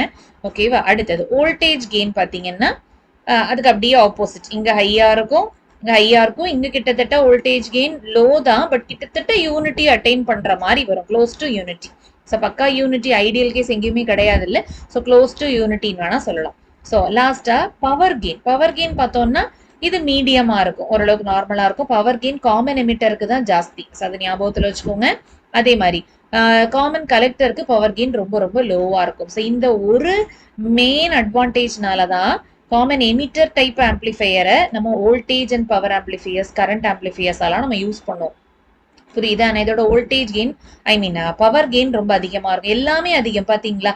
ஸோ பவர் கெயின் அதிகம், கரண்ட் கெயின், வோல்டேஜ் கெயின் அதிகமா இருக்கிறதுனால தான் பவர் கெயின் அதிகமா இருக்கும் ஆப்வியஸ்லி இல்லையா? அப்ப இது மூணுமே அதிகமா இருக்கிறதுனால தான் நம்ம வோல்டேஜ் ஆம்பிளிஃபையர் ஆகும், கரண்ட் ஆம்பிளிஃபையர்ஸ் ஆகும், பவர் ஆம்பிளிஃபையர்ஸ் ஆகும் காமன் எமிட்டர் மோட யூஸ் பண்றோம். ஸோ நீங்க இசி படிக்கிற ஸ்டூடெண்ட்ஸ்னா கண்டிப்பா உங்களுக்கே தெரிஞ்சிருக்கும். ஃபர்தர் நீங்க எலக்ட்ரானிக் டிவைசஸ் கான்செப்ட்ல நீங்க இன்னும் டெப்தா நீங்க போகும்போது நிறைய நீ ஃபியூச்சர்ல எல்ஐசி எல்லாம் நம்ம படிப்போம் இல்லையா? படிக்கும் போது நிறைய மோட் உங்களுக்கு காமன் எமிட்டர் மோட்ல தான் நம்ம கனெக்ட் பண்ணிருப்போம் இல்லையா? பொதுவாகவே நம்ம இந்த மாதிரியான சர்க்கியூட்ஸ் தான் நிறைய பார்த்திருப்போம். காமன் எமிட்டர் இல்லையா? இந்த மாதிரி வரைவோம் கரெக்டா, இந்த மாதிரி தான் நம்ம வரைஞ்சிருப்போம். மேக்ஸும் இந்த மாதிரி கான்ஃபிகரேஷன்ல தான் நம்ம கனெக்ட் பண்ணியிருப்பாங்க. இதுதான் ரீசன். ஓகேவா? ஏன்னா காமன் எமிட்டர் மோட் தான் உங்களுக்கு வோல்டேஜ் ஆம்பிளிஃபையரா, கரண்ட் ஆம்பிளிஃபையர்ஸா, பவர் ஆம்பிளிஃபையர்ஸா யூஸ் ஆகும். ஓகேவா? அடுத்தது காமன் கலெக்டர் மோடு பாத்தீங்கன்னா இதோட அப்ளிகேஷன் மெயினா பாத்தீங்கன்னா இம்பிடன்ஸ் மேட்சிங்க்கு யூஸ் பண்ணுவாங்க. இம்பிடன்ஸ், அதாவது இம்பிடன்ஸ் மேட்ச் பண்றதுக்கு. இது மெயினா எதுக்காகனா அவுட்புட் இம்பிடன்ஸ் காமன் கலெக்டருக்கு லோவா இருக்கும். ஸோ அந்த ஒரு ரீசன்னால இம்பிடன்ஸ் மேட்ச் பண்றதுக்கு, அதாவது ஒரு காமன் கலெக்டர் ஆம்பிளிஃபையர்ல இருந்து, காமன் கலெக்டர் டிரான்சிஸ்டர்ல இருந்து நீங்க அடுத்தது ஏதாவது லோடு கனெக்ட் பண்ணும்போது அதோட இம்பிடன்ஸ் வேறையா இருக்கு. அப்ப மேட்ச் பண்றதுக்கு காமன் கலெக்டர் மோட்ல அந்த டிரான்சிஸ்டர் நீங்க கான்ஃபிகர் பண்ணிட்டீங்கன்னா உங்களுக்கு இது ஈஸியா இருக்கும். ஸோ அதுக்காக தான் இம்பிடன்ஸ் மேட்சிங்க்கு இது யூஸ் பண்றாங்க. புரியுதா? ஸோ நடுவில் ஃபேஸ் ரிவர்சல், இதையும் நீங்க பார்த்துக்கணும். காமன் பேஸ் பார்த்தீங்கன்னா ஃபேஸ் ரிவர்சல் நடக்காது, காமன் கலெக்டர்லயும் ஃபேஸ் ரிவர்சல் நடக்காது. ஆனா காமன் எமிட்டர்ல பார்த்தீங்கன்னா அங்கே ஃபேஸ் ரிவர்சல் நடக்கும். ஓகேவா? அதை செக் பண்ணிக்கோங்க. ஓகேவா? ஃபேஸ் ரிவர்சல் நடக்கும், அதை பார்த்துக்கோங்க. ஓகேவா? ஸோ இந்த மாதிரி கம்பேர் பண்ணி படிச்சிட்டீங்கன்னா ஈஸியா இருக்கும். So input impedance, output impedance just vice versa கான்செப்டா வரும். கரண்ட் கெயின் அதுவும் அதே மாதிரி தான், ஆப்போசிட் கான்செப்ட் தான், வைஸ் வர்சா கான்செப்ட் தான். பவர் கெயின் பார்த்துக்கோங்க. பவர் கெயின் காமன் எமிட்டருக்கு தான் ரொம்ப ரொம்ப ஜாஸ்தி. ஃபேஸ் ரிவர்சல் காமன் எமிட்டர்ல நடக்கும். ஸோ எங்கெல்லாம் உங்களுக்கு ஃபேஸ் ரிவர்சல் நடக்கணும்னு நீங்க நினைச்சீங்கன்னா அங்க காமன் எமிட்டர் மோட நீங்க யூஸ் பண்ணிக்கலாம். அடுத்தது அப்ளிகேஷன்ஸ் பாருங்க. காமன் பேஸ் கான்ஃபிகரேஷன் உங்களுக்கு எங்க யூஸ் ஆகும்னா ஆடியோ ஃப்ரீக்வன்சி ஆம்பிளிஃபையர்ஸ்க்கு யூஸ் ஆகும். ஒரு ஃப்ரீக்வன்சில இருந்து இன்னொரு ஃப்ரீக்வன்சிக்கு கன்வெர்ட் பண்ணணும், அந்த மாதிரி அப்ளிகேஷன்ஸ்ல நீங்க காமன் பேஸ் மோட்ல கனெக்ட் பண்ணிக்கலாம். ஓகேவா? அதே மாதிரி தான் இது நான் ஆல்ரெடி சொல்லிட்டேன் இல்லையா? ஸோ அந்த அப்ளிகேஷன்ஸ் ரொம்ப ரொம்ப இம்பார்ட்டன்ட், அதுவும் பார்த்துக்கோங்க. ஓகேவா? இப்போ கேரக்டரிஸ்டிக்ஸ் ஆஃப் பிஜேடி. ஸோ இதுவும் எல்லா டிவைஸ்லயும் நம்ம கேரக்டரிஸ்டிக்ஸ் பார்ப்போம் இல்லையா? ரெண்டு டைப் ஆஃப் கேரக்டரிஸ்டிக்ஸ் இருக்கு, input characteristics, output characteristics. Input characteristics தான், கேரக்டரிஸ்டிக்ஸ்னா என்னதுப்பா? கிராஃப் போடுறது இல்லையா? Input versus output. கரெக்டா? இங்க இன்புட் கேரக்டரிஸ்டிக்ஸ்னா இன்புட் கரண்ட்டுக்கும் இன்புட் வோல்டேஜ்க்கும் கிராஃப் போடுறோம் வித் கான்ஸ்டன்ட் அவுட்புட் வோல்டேஜ். இதுதான் அங்க விஷயம். சொல்றது புரியுதா? இன்புட் கரண்ட்டுக்கும் இன்புட் வோல்டேஜ்க்கும் கிராஃப் போடுறோம் for constant output voltage. Output வோல்டேஜை கான்ஸ்டன்டா வச்சு இன்புட் வோல்டேஜை வேரி பண்ணி இன்புட் கரண்ட் எப்படி வேரி ஆகுது அப்படின்னு செக் பண்ணி கிராஃப் போட்டா அதுதான் இன்புட் கேரக்டரிஸ்டிக்ஸ். சொல்றது புரியுதா? இதே இது அவுட்புட் கேரக்டரிஸ்டிக்ஸ்னா அவுட்புட் கரண்ட்டும் அவுட்புட் வோல்டேஜ்க்கும் கிராஃப் போடுறோம் வித் கான்ஸ்டன்ட் இன்புட் கரண்ட். புரியுதா? ஓகேவா? அப்போ அவுட்புட்டுக்கும் போது இங்க அவுட்புட் வருது, இன்புட்டுக்கும் போது இங்க இன்புட் வருது. தெரியுதா? இப்போ இன்புட் கேரக்டரிஸ்டிக்ஸ்னா input current with input voltage, output கேரக்டரிஸ்டிக்ஸ்னா output current with output voltage. இதுல மெயினா ஒரு விஷயம் கவனிக்கணும் என்னன்னா இன்புட் கேரக்டரிஸ்டிக்ஸ்க்கு இந்த கான்செப்ட் ஓகே தானே? Input current with input voltage okay தான். அவுட்புட்ல எது கான்ஸ்டன்டா வைப்போம்? Constant output voltage. புரியுதா? அவுட்புட் வோல்டேஜை கான்ஸ்டன்டா வச்சு இதை வேரி பண்ணுவோம். ஆனா அவுட்புட் கேரக்டரிஸ்டிக்ஸ்ல இன்புட் கரண்ட்டை கான்ஸ்டன்டா வச்சு வேரி பண்ணுவாங்க. புரியுதா? இன்புட் கேரக்டரிஸ்டிக்ஸ்ல அவுட்புட் வோல்டேஜ் கரெக்டா, அவுட்புட் கேரக்டரிஸ்டிக்ஸ்ல இன்புட் கரண்ட்டை கான்ஸ்டன்டா வச்சு வேரி பண்ணி செக் பண்ணுவாங்க. இதுதான் அங்க ரெண்டுத்துக்குமான மெயின் டிஃபரன்ஸ். ஓகே தானே? புரியுதா? அப்ப இன்புட் கேரக்டரிஸ்டிக்ஸ்னா input current with input voltage, output கேரக்டரிஸ்டிக்ஸ்னா output current with output voltage. Input கேரக்டரிஸ்டிக்ஸ்ல எதை கான்ஸ்டன்டா மெயின்டைன் பண்ணணும்? அவுட்புட் வோல்டேஜை கான்ஸ்டன்டா மெயின்டைன் பண்ணுவாங்க. அவுட்புட் கேரக்டரிஸ்டிக்ஸ்ல இன்புட் கரண்ட்டை கான்ஸ்டன்டா மெயின்டைன் பண்ணுவாங்க. அப்படியே ஆப்போசிட்டா வரும். ஸோ அந்த வோல்டேஜ் கரண்ட்டை கன்ஃபியூஸ் பண்ணிக்காம பார்த்துக்கணும். ஓகேவா? ஸோ ஃபர்ஸ்ட் மூணு கான்ஃபிகரேஷன்ஸ் பார்த்தோம்ல, common base, common emitter, common collector. இந்த மூணு கான்ஃபிகரேஷன்ஸ்க்கும் விஐ கேரக்டரிஸ்டிக்ஸ், அதாவது இன்புட் கேரக்டரிஸ்டிக்ஸ் எப்படி போடணும், அவுட்புட் கேரக்டரிஸ்டிக்ஸ் எப்படி போடணுங்கிறத டீட்டெயிலாக பார்க்கலாம். இதில் ஆல்ரெடி நம்ம பார்த்த அந்த 3 மோட்ஸும் நம்ம கவர் ஆகும். சேச்சுரேஷன் ரீஜன் அப்படின்னா என்ன, ஆக்டிவ் ரீஜன் எப்படி வருது, கட் ஆஃப் ரீஜன் எப்படி வருதுங்கிறத நம்ம பார்க்கலாம். ஓகேவா? ஃபர்ஸ்ட் பார்த்தீங்கன்னா காமன் பேஸ் கான்ஃபிகரேஷன். காமன் பேஸ்னா ஆல்ரெடி நான் சொன்னேன்ல, பேஸ் டெர்மினலை கிரவுண்ட் பண்ணியிருப்பாங்க. கரெக்டா? So base terminal will be grounded. அதே நேரம் இந்த பேஸ் எமிட்டர் இந்த சைட். கரெக்டா? இதுதான் அப்போ பேஸ் எமிட்டர் வோல்டேஜ். இதுதான் நமக்கு இன்புட் வோல்டேஜ். கரெக்டா? இதுதான் இன்புட் வோல்டேஜ். இது இன்புட் வோல்டேஜ். அதே மாதிரி இது நமக்கு இன்புட் கரண்ட். இதான் நமக்கு இன்புட் கரண்ட். இதான் நமக்கு இன்புட் கரண்ட். கரெக்டா? அதே மாதிரி இது நமக்கு அவுட்புட் கரண்டா வரும். அவுட்புட் கரண்ட்டுங்கும் போது ஐசி தான் அவுட்புட் கரண்ட். கரெக்டா? IC output current. விசிபி இதுதான் நமக்கு அவுட்புட் வோல்டேஜ். ஓகேவா? இவ்வளோத்தையும் ஃபர்ஸ்ட் ஞாபகத்தில் வச்சுக்கோங்க. இப்போ இன்புட் கேரக்டரிஸ்டிக்ஸ்னா நான் என்ன சொன்னேன், இன்புட் கரண்ட்டுக்கும் இன்புட் வோல்டேஜ்க்கும் கிராஃப் போடுறது. கரெக்டா? இப்போ இன்புட் வோல்டேஜ் என்னது, விஇபி தானே, அதாவது விபி. கரெக்டா? ஸோ விபி எக்ஸ் ஆக்சிஸ்ல போட்டிருக்கோம். கரெக்டா? வித் ஒய் ஆக்சிஸ்ல இது இன்புட் கரண்ட். இன்புட் கரண்ட்னா ஐஇ இந்த இடத்துல. அப்போ ஐஇ இன் ஒய் ஆக்சிஸ். கரெக்டா? அவ எதை கான்ஸ்டன்டா மெயின்டைன் பண்ணி நம்ம செக் பண்ணி பார்ப்போம். இதுல அவுட்புட் வோல்டேஜை கான்ஸ்டன்டா வச்சு செக் பண்ணுவோம். அவுட்புட் வோல்டேஜ் எதுங்க, விசிபி தான் அவுட்புட் வோல்டேஜ். அதுதான் புரியுது. அப்போ ஃபர்ஸ்ட் விசிபியை ஒரு பர்டிகுலர் வோல்டேஜை செட் பண்ணிட்டு விஇபி வேரி பண்ண ஐஇ எந்த அளவுக்கு வேரி ஆகுதுன்னு பாக்குறோம். அதான் இந்த ஃபர்ஸ்ட் கர்வ். அடுத்தது அகெயின் விசிபி, வேற ஒரு விசிபியை கான்ஸ்டன்டா வச்சுட்டு விபிஏ வேரி பண்ண ஐஇ எந்த மாதிரி வேரி ஆகுதுன்னு பாக்குறோம். இதான் செகண்ட் கர்வ். தேர்ட் கர்வ் பாருங்க, இதே மாதிரி தான் விசிபி3 இன்னொரு வோல்டேஜை ஃபிக்ஸ் பண்ணியிருக்கோம். அவுட்புட் வோல்டேஜை ஃபிக்ஸ் பண்ணிட்டு விபி இன்புட் வோல்டேஜை வேரி பண்ணி இன்புட் கரண்ட் இந்த மாதிரி வேரி ஆகுதுன்னு செக் பண்றோம். இதான் இந்த தேர்ட் கர்வ். புரியுதா? இதுதான் இன்புட் கேரக்டரிஸ்டிக்ஸ். ஓகேவா? இதே மாதிரி அவுட்புட் கேரக்டரிஸ்டிக்ஸ் வரையணும் இல்லையா? அவுட்புட் கேரக்டரிஸ்டிக்ஸ்னா என்ன சொன்னேன், output voltage with output current with constant input current. கரெக்டா? இங்க கான்ஸ்டன்ட் அவுட்புட் வோல்டேஜ். கரெக்டா? இங்க கான்ஸ்டன்ட் இன்புட் கரண்ட் இல்லையா? ஓகே. அப்ப இங்க அவுட்புட் வோல்டேஜ் எக்ஸ் ஆக்சிஸ்ல, அவுட்புட் வோல்டேஜ் எது, விசிபி தானே அவுட்புட் வோல்டேஜ், எக்ஸ் ஆக்சிஸ்ல போட்டிருக்கோமா? அதே மாதிரி அவுட்புட் கரண்ட் என்னது, ஐசி தானே அவுட்புட் கரண்ட், ஒய் ஆக்சிஸ்ல போட்டிருக்கோமா? எதை கான்ஸ்டன்டா வேரி பண்றோம், இன்புட் கரண்ட் தானே வேரி பண்றோம். அதை தான் இங்க ஒவ்வொரு கர்வ்ல நம்ம நோட்டேட் பண்ணியிருக்கோம். புரியுதா? ஃபர்ஸ்ட் IE1 ஃபர்ஸ்ட் ஒரு கரண்ட்ல ஃபிக்ஸ் பண்ணிட்டு நம்ம என்ன பண்றோம், விசிபியை வேரி பண்ணி ஐசி எந்த மாதிரி வேரி ஆகுது அப்படின்னு சொல்லிட்டு கிராஃப் வரைவோம். ப்ராக்டிகல்ஸ்ல நம்ம பண்ணியிருப்போம் இது. ஓகேவா? அப்படி பண்ணும்போது ஃபார் டிஃப்ரெண்ட் எமிட்டர் கரண்ட்ஸ் இந்த மாதிரி உங்களுக்கு டிஃப்ரெண்ட் கர்வ்ஸ் வருது. ஓகே தானே? தெரியுது? அப்போ எமிட்டர் கரண்ட் உங்களுக்கு இன்க்ரீஸ் ஆக உங்களுக்கு கலெக்டர் கரண்ட் இன்க்ரீஸ் ஆகிட்டே இருக்கு. தெரியுதா? ஓகேவா? கர்வ் உங்களுக்கு மேலே நோக்கி போயிட்டே இருக்கு. ஓகேவா?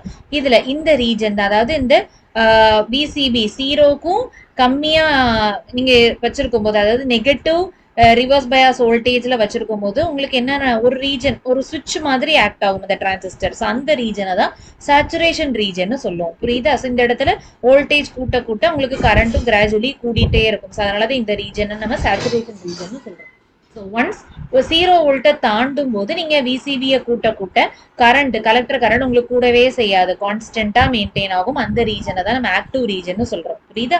அதையும் தாண்டி நீங்க அதுக்கு கீழே இருக்கு பாத்தீங்களா, ஒரு பர்டிகுலர் கரண்ட், அதாவது ஒரு பர்டிகுலர் எமிட்டர் கரண்ட்டுக்கும் கீழே நீங்க கொண்டு போகும்போது உங்களுக்கு அங்க கரண்ட் கம்ப்ளீட்டா என்ன ஆயிரும், 0 ஆயிரும். ஓகேவா? எந்த அளவுக்கு நீங்க விசிபியை கூட்டினாலுமே கலெக்டர் கரண்ட் 0ஆவே மெயின்டைன் ஆகும். அந்த ரீஜனை தான் கட் ஆஃப் ரீஜன் சொல்றோம்.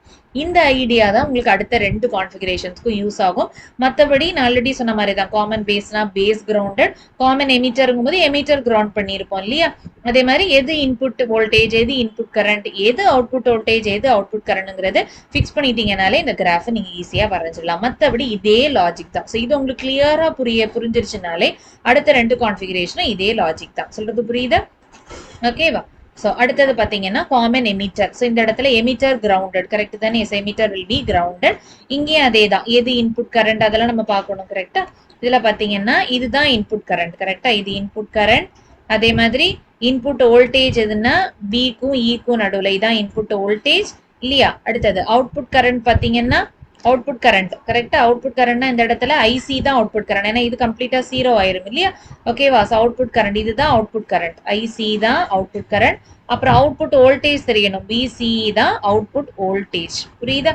ஓகேவா? ஸோ இவ்வளோத்தையும் நீங்க கலெக்ட் பண்ணிட்டீங்கனாலே போதும். ஓகேவா? இப்போ இன்புட் கேரக்டரிஸ்டிக்ஸ் என்ன சொன்னேன்? Input voltage with versus input current. கரெக்டா? இன்புட் வோல்டேஜ் கரெக்டா? இதான இன்புட் வோல்டேஜ் கரெக்டா? Input voltage input current IP தானே இன்புட் கரண்ட். அவ்வளவுதான். ஓகேவா? அப்ப எதை கான்ஸ்டன்டா வச்சிருக்கணும்? இன்புட் கேரக்டரிஸ்டிக்ஸ்ல அவுட்புட் வோல்டேஜை கான்ஸ்டன்டா வச்சுப்போம். இதான அவுட்புட் வோல்டேஜ், அதுதான் இங்க கான்ஸ்டன்டா வச்சு ஒவ்வொரு கர்வ் போட்டிருக்கோம். புரியுதாப்பா? அதே மாதிரிதான் அவுட்புட் கேரக்டரிஸ்டிக்ஸ்ங்கும் போது அவுட்புட் வோல்டேஜ் இதான அவுட்புட் வோல்டேஜ் கரெக்டா? வெர்சஸ் அவுட்புட் கரண்ட் இதான அவுட்புட் கரண்ட். ஐசி தானே அவுட்புட் கரண்ட். ஓகேவா? வித் எதை கான்ஸ்டன்டா வச்சிருப்போம்? இன்புட் கரண்ட்டை கான்ஸ்டன்டா வச்சிருப்போம். இதானே இங்க இன்புட் கரண்ட். ஸோ ஐபியை கான்ஸ்டன்டா வச்சு செக் பண்றோம். மற்றபடி ரீஜன்ஸை பொறுத்தவரை அங்க சொன்ன அதே கான்செப்ட் தான். ஓகேவா? புரியுது இல்ல? சரியா? ஸோ அதை வச்சுதான் இந்த கிராஃப் வரைஞ்சிருக்காங்க.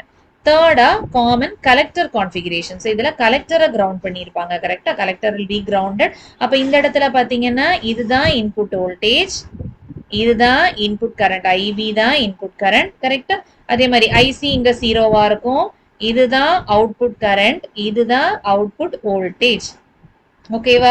அப்ப இந்த இடத்துல பாத்தீங்கன்னா இன்புட் கேரக்டரிஸ்டிக்ஸ் வழக்கம் போல இன்புட் வோல்டேஜ் இதான இன்புட் வோல்டேஜ் விபிசி. கரெக்டா? விபிசி தான் input voltage versus input current IB தான் இன்புட் கரண்ட். ஓகேவா? எதை கான்ஸ்டன்டா வச்சிருப்பாங்க? அவுட்புட் வோல்டேஜை கான்ஸ்டன்டா வச்சிருப்பாங்க. கரெக்டா? அவுட்புட் வோல்டேஜ் என்னது? விசிஎஸ். அப்போ விசியை கான்ஸ்டன்டா வச்சு ஒரு கிராஃப். அப்ப என்ன நடக்கும்னா ஃபர்ஸ்ட் ஒரு பர்டிகுலர் விபிசிக்கு உங்களுக்கு கரண்ட் ஃப்ளோவே இருக்காது. ஓகேவா? அப்போ ஒரு பர்டிகுலர் வோல்டேஜ் இன்க்ரீஸ் பண்ணும்போது உங்களுக்கு பேஸ் கரண்ட் சடனா ஒரு பீக் அட்டைன் பண்ணும். புரியுதா? ஓகேவா? அதுக்கு பிறகு இன்னும் நீங்க இன்க்ரீஸ் பண்ண அந்த பேஸ் கரண்ட் கொஞ்சம் கொஞ்சமா கம்மியாகி ஒரு பர்டிகுலர் வோல்டேஜ்க்கு உங்களுக்கு பேஸ் கரண்ட் கம்ப்ளீட்டா 0 ஆயிரும். இதே மாதிரி 0லயே மெயின்டைன் ஆயிட்டு இருக்குமா? இதுதான் அந்த ப்ராசஸ், இதுதான் அந்த கர்வ். புரியுதா? இப்படிதான் இந்த VC1 கர்வ் கிடைக்குது. இதே மாதிரி வேற ஒரு நீங்க வேற ஒரு வோல்டேஜ் நீங்க இன்க்ரீஸ் பண்றீங்க, வேற ஒரு பர்டிகுலர் வோல்டேஜ்ல ஃபிக்ஸ் பண்ணிட்டு இதே ப்ராசஸை கண்டினியூ பண்ணும்போது இதே மாதிரி தான். புரியுது இல்ல? அப்ப இந்த விசிஏ கூட்ட ஓகேவா? ஆக்சுவலி இந்த விசி இங்க 1 வோல்ட், இங்க 2 வோல்ட், இந்த மாதிரி தான் உங்களுக்கு இருக்கும். புரியுது இல்ல? அப்போ விசிஏ நீங்க இன்னும் கூட்டும் போது உங்களுக்கு அந்த ஸ்டார்ட் ஆகிற வோல்டேஜ் அதிகமாகும். புரியுது இல்ல? பட் கரண்ட் சேம் தான். அதே கரண்ட்ல தான் உங்களுக்கு 2 வோல்டேஜுமே நிக்கும். புரியுதா? 2 வோல்டேஜுமே ஸ்டார்ட் ஆகும். புரியுது இல்ல? ஸ்டார்ட் ஆகி 0ல முடியும்னு வைங்கள. ஆனா விசிஏ நீங்க கூட்ட உங்களுக்கு அந்த ஸ்டார்ட் ஆகுற வோல்டேஜ் கூடும். புரியுது இல்ல? ஃபர்ஸ்ட் இந்த இடத்துல ஒரு 1 வோல்ட்ல ஸ்டார்ட் ஆச்சுன்னா இந்த இடத்துல ஒரு 2 வோல்ட்ல தான் ஸ்டார்ட் ஆகும் வைங்களா. அந்த மாதிரி சொல்றது புரியுதா? ஓகேவா? மத்தபடி அந்த பேஸ் கரண்ட், அந்த பீக்ல இருக்கிற அந்த பேஸ் கரண்ட் சேம் தான். அதுதான் இந்த இடத்துல நீங்க ஞாபகத்துல வச்சுக்க வேண்டியது ஒரு ஆப்ரேஷன். ஓகேவா? ஒரு ஐடியா. ஓகே. ஸோ மற்றபடி அதே லாஜிக் தான். Input voltage, input current with constant output voltage. இதே மாதிரி அவுட்புட் கேரக்டரிஸ்டிக்ஸ் பார்த்தீங்கன்னா, ஓகேவா? அவுட்புட் கேரக்டரிஸ்டிக்ஸ் பார்த்தீங்கன்னா அவுட்புட் வோல்டேஜ் கரெக்டா? இதான output voltage VCE or VEC, அதான் output voltage versus output current IE தானே output current in milliamperes. ஐபிங்கும் போது அங்க அது ரொம்ப ரொம்ப கம்மியா இருக்கும், மைக்ரோ ஆம்பியர் ரேஞ்ச்க்கு வரும். ஐஇங்கும் போது உங்களுக்கு அது நார்மல் கரண்ட் ஃப்ளோ இருக்கும். ஸோ மில்லி ஆம்பியர் போடலாம். கலெக்டர் கரண்ட்னாலும் மில்லி ஆம்பியர் போடலாம். பேஸ் கரண்ட்டுங்கும் போது மைக்ரோ ஆம்பியர் தான் போடுவீங்க. இங்க பாத்தீங்களா? பேஸ் கரண்ட்னா மைக்ரோ ஆம்பியர். ஆனா பேஸ் கரண்ட் ரொம்ப ரொம்ப ஸ்மாலா இருக்கும்னு படிச்சோம்ல, அந்த லாஜிக் தான். ஸோ அப்படி படிக்கும் போதே கொஞ்சம் கொஞ்சமா இன்க்ளூட் பண்ணிட்டே வாங்க, உங்களுக்கு மறக்காது. ஓகேவா? ஸோ இங்கேயும் அதே தான். Output voltage with output current with constant input current. Correct தானே? எது இன்புட் கரண்ட்? ஐபி தானே இன்புட் கரண்ட். அப்ப ஐபியை கான்ஸ்டன்டா வச்சு விசிஏ வேரி பண்ணி எமிட்டர் கரண்ட் எந்த அளவு வேரி ஆகுதுன்னு செக் பண்றீங்க. அதுதான் இதுக்கான கிராஃப். புரியுதா? மற்றபடி அதே லாஜிக் தான். இங்கேயும் அதே மாதிரிதான். நீங்க ஐபியை இன்க்ரீஸ் பண்ண உங்களுக்கு அந்த எமிட்டர் கரண்ட்டுமே உங்களுக்கு கூட்டிகிட்டே இருக்கு. தெரியுதா? ஃபர்ஸ்ட் கர்வுக்கும் செகண்ட் கர்வுக்கும் ஒரு பீக் தெரியுது இல்ல? IB1 கீழே இருக்கு, அதுக்கு அடுத்துதான் IB2.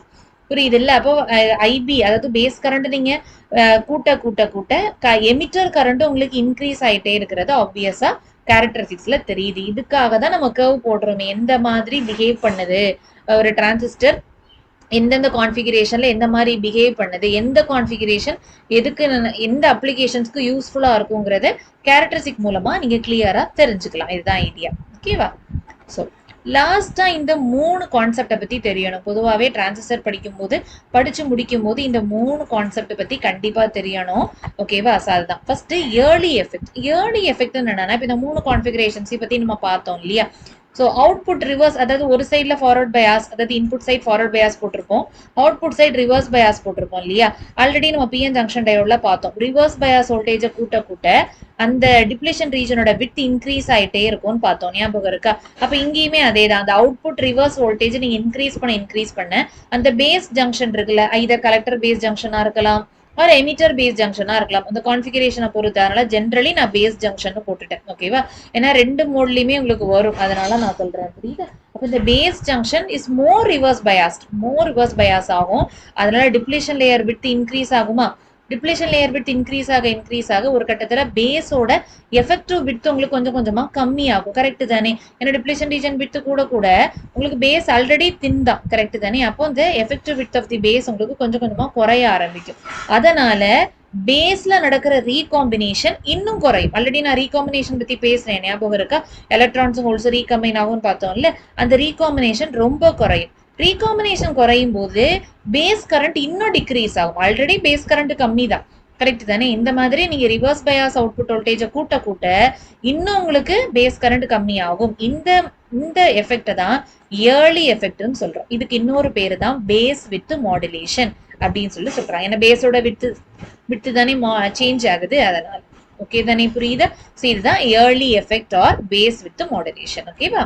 ரெண்டாவது ரீச் த்ரூ எஃபெக்ட் என்னன்னா, நீங்க இன்னும் இன்க்ரீஸ் பண்றீங்கன்னு வைங்களேன், ஓகேவா. இந்த ரிவர்ஸ் பயாஸ் அவுட்புட் வோல்டேஜ் இன்னும் நீங்க ஃபர்தரா இன்க்ரீஸ் பண்ணும்போது ஒரு கட்டத்துல பேஸோட என்டையர் விட்டே ஆக்குபை ஆயிரும். அதுக்கு மேல அது ஒரு டிரான்சிஸ்டரா ஃபங்க்ஷனே ஆகாத சிச்சுவேஷனுக்கு போயிடும். பேஸ் கம்ப்ளீட்டா அவுட் ஆயிடுச்சுன்னா உங்களுக்கு பாக்குறதுக்கு எப்படி தெரியும், ஒரு 2 டெர்மினல் டிவைஸ் மாதிரி அப்பியர் ஆகும் இல்லையா. அப்போ அது ஒரு டிரான்சிஸ்டர் மாதிரியே பிஹேவ் பண்ணாது. இந்த எஃபெக்ட் தான் reach through effect or punch through எஃபெக்ட்னு சொல்றோம். இதுவும் ஒரு முக்கியமான டெஃபினிஷன், ஓகேவா. மூணாவது தெர்மல் ரன்அவே. படிக்கணும்னா ஃபர்ஸ்ட் இந்த ஃபார்முலா தெரியணும். இப்போ கலெக்டர் கரண்ட் எதோட அடிஷன் அப்படின்னு பாத்தீங்கன்னா ஃபர்ஸ்ட் பீட்டா ஐபி, ஓகேவா. ஏன்னா பீட்டாக்கு ஃபார்முலா ஐஇ பை ஐபி, கரெக்டா. இதுதானே நம்ம ஆல்ரெடி படிச்சோம், கரெக்ட் தானே, ஓகேவா. ஸோ அதுதான் beta into IP plus 1 plus beta into IC0. கொஞ்சம் ரிவர்ஸ் சேச்சுரேஷன் கரண்ட் இருக்கும்னு பார்த்தோம் தானே, கரெக்டா. ஏன்னா அந்த thermally generated carriers at the collector ஜங்ஷன்னால ஒரு ரிவர்ஸ் சேச்சுரேஷன் கரண்ட்டும் கலெக்டர் ஜங்ஷன்ல இருக்கும்னு பார்த்தோம். இது ரெண்டும் சேர்ந்தது தான் ஃபைனல் கலெக்டர் கரண்ட், புரியுதா. டோட்டல் கலெக்டர் கரண்ட், ரைட்டா. அப்போ என்ன நடக்கும்னா, இந்த கலெக்டர் கரண்ட் கூட கூட ஆப்வியஸ்லி கலெக்டர் கரண்ட் அதிகமா இருக்கும்னு சொன்னேன், கரெக்டா. அப்போ கலெக்டர் கரண்ட் ஃப்ளோ ஆக ஹீட் நல்ல ப்ரொடியூஸ் ஆக ஆரம்பிக்கும் இல்லையா. கரண்ட் ஃப்ளோ இருக்க ஹீட் ப்ரொடியூஸ் ஆகும் தானே. அப்ப ஹீட் ப்ரொடியூஸ் ஆக என்ன நடக்கும், ஹீட் ப்ரொடியூஸ் ஆக தெர்மலி ஜென்ரேட்டட் கேரியர்ஸ்னால கிடைக்கிறது தானே இந்த ரிவர்ஸ் சேச்சுரேஷன் கரண்ட் IC0 இல்லையா. அப்ப ஹீட் கூட கூட இந்த தெர்மலி ஜென்ரேட்டட் கேரியர்ஸ்னால கிடைக்கிற இந்த IC0 கூடும், கரெக்ட் தானே, புரியுதா. அப்போ IC0 கூடுச்சுன்னா ஆப்வியஸா அகெயின் ஐசி கூடுமா. இது ஒரு சைக்கிள் மாதிரி, கரெக்டா. ஒரு அக்குமுலேஷன் மாதிரி இது நடந்துகிட்டே இருக்கும், புரியுது இல்ல, ஓகேவா. ஒரு அவலான்ச் மோட் ஆஃப் ஆபரேஷன் மாதிரின்னு வைங்களேன். ஸோ இந்த ப்ராசஸ் அப்படி ரிப்பீட் ஆயிட்டே இருக்கும், புரியுது இல்ல. இப்போ கலெக்டர் கரண்ட் ஃப்ளோ ஆகும், அதனால ஹீட் ப்ரொடியூஸ் ஆகும். ஹீட் ப்ரொடியூஸ் ஆகுறதுனால IC0 கூடும், IC0 கூடுச்சுன்னா ஐசியும் கூடும். ஸோ இந்த ப்ராசஸ் அப்படியே ரிப்பீட் ஆயிட்டே இருக்கும். ஸோ ஒரு கட்டத்துல என்ன நடக்கும்னா, ஹீட் கூட கூட கூட இதெல்லாம் நடக்க அந்த டிரான்சிஸ்டர் அதுவே செல்ஃப் டிஸ்ட்ரக்ட் பண்ணிடும், அதுவே செல்ஃப் டேமேஜ் பண்ணிக்கும். இந்த ப்ராசஸ்க்கு பேரு தான் தெர்மல் ரன்அவே அப்படின்னு சொல்றோம், புரியுதா. ஸோ இது மூணுமே ரொம்ப ரொம்ப இம்பார்ட்டன்டான ஒரு கான்சிக்வன்ஸ் ஆஃப் டிரான்சிஸ்டர் அப்படின்னு கூட சொல்லலாம், ஓகேவா. இது பண்ணா என்னென்ன நடக்கும் அப்படின்னு சொல்லணும்னா இந்த 3 எஃபெக்ட்டுமே ரொம்ப ரொம்ப important, okay. Coming to applications. லாஸ்டா எந்த டிவைஸ் படிச்சாலுமே அது எங்கெங்க யூஸ் ஆகும்னு படிக்கணும். இங்க பாக்குறதுக்கு தான் இது 3 அப்ளிகேஷன் நினைப்போம். பட் இந்த 3 அப்ளிகேஷன் தான் எலக்ட்ரானிக் டிவைசஸ் இண்டஸ்ட்ரீஸ்ல ஒரு வைடு இம்பாக்டை கிரியேட் பண்ணுது இல்லையா. ஃபர்ஸ்ட் பாத்தீங்கன்னா டிரான்சிஸ்டர் தான் ஆம்பிளிஃபையரா யூஸ் ஆகுது. நம்ம பார்த்தோம்ல ஆக்டிவ் ரீஜன்ல it act as an amplifier, ரைட்டா. இப்போ ஒரு வோல்டேஜ் ஆம்பிளிஃபையராவோ கரண்ட் ஆம்பிளிஃபையராவோ பவர் ஆம்பிளிஃபையராவோ நீங்க டிரான்சிஸ்டரை யூஸ் பண்ணலாம். ஆப்வியஸ்லி அதுவும் காமன் எமிட்டர் மோட் தான் வைட்லி யூஸ்ட், ரைட். ரெண்டாவது இம்பிடன்ஸ் மேட்சிங் பார்த்தோமா. காமன் கலெக்டர் கான்ஃபிகரேஷன் தான் இம்பிடன்ஸ் மேட்சிங்க்கு நல்ல யூஸ் ஆகும்னு பார்த்தோம், ஞாபகம் இருக்கா. ஓகே. அடுத்தது யூஸ்ட் அஸ் ஸ்விட்ச். இதுவும் நம்ம பார்த்தோம். சேச்சுரேஷன் மோட்ல இட் ஆக்ட் அஸ் அ ஸ்விட்ச்னு சொன்னேன் கரெக்டா இல்லையா? அப்ப இந்த டிரான்சிஸ்டர்ங்கிறது இந்த 3 முக்கியமான அப்ளிகேஷன்ஸ்ல தான் இனி அடுத்தடுத்து நம்ம நிறைய யூஸ் பண்ணியிருப்போம். கரெக்ட் தானே? அது எல்லாத்தையும் பத்தி டீட்டெயிலா அடுத்தடுத்த லெக்சர்ஸ்ல நம்ம பார்க்கலாம். ஸோ கிட்டத்தட்ட பிஜேடியோட ஒரு கம்ப்ளீட் அனாலிசிஸ் நம்ம மேக் பண்ணியிருக்கோம்னு நினைக்கிறேன். இதை தாண்டி ஏதாவது உங்களுக்கு கான்செப்ட் வேணும் மேம், இது எனக்கு ஹெல்ப் பண்ணுங்க, இது எனக்கு எனக்கு தேவைப்படுது என்னோட எக்ஸாம்ஸ்க்கு அப்படின்னா கண்டிப்பா கீழே கமெண்ட்ல சொல்லுங்க. ஒரு டிஸ்கிரிப்ஷன்ல என்னோட மெயில் ஐடி இருக்கு, அதுலயும் நீங்க இன்க்ளூட் பண்ணி அனுப்பலாம். ஓகேவா? கண்டிப்பா நான் ஹெல்ப் பண்றேன். ஓகே, அவ்வளவுதான். இன்னும் நம்ம சேனலை சப்ஸ்கிரைப் பண்ணலன்னா மறக்காம சப்ஸ்கிரைப் பண்ணிக்கோங்க. இந்த வீடியோ உங்களுக்கு யூஸ்ஃபுல்லா இருந்ததுன்னா லைக் பண்ணிக்கோங்க, உங்க ஃப்ரெண்ட்ஸ்க்கும் ஷேர் பண்ணுங்க. அடுத்த இன்ஃபர்மேட்டிவான வீடியோல மீட் பண்ணலாம். அது வரைக்கும் தேங்க்யூ.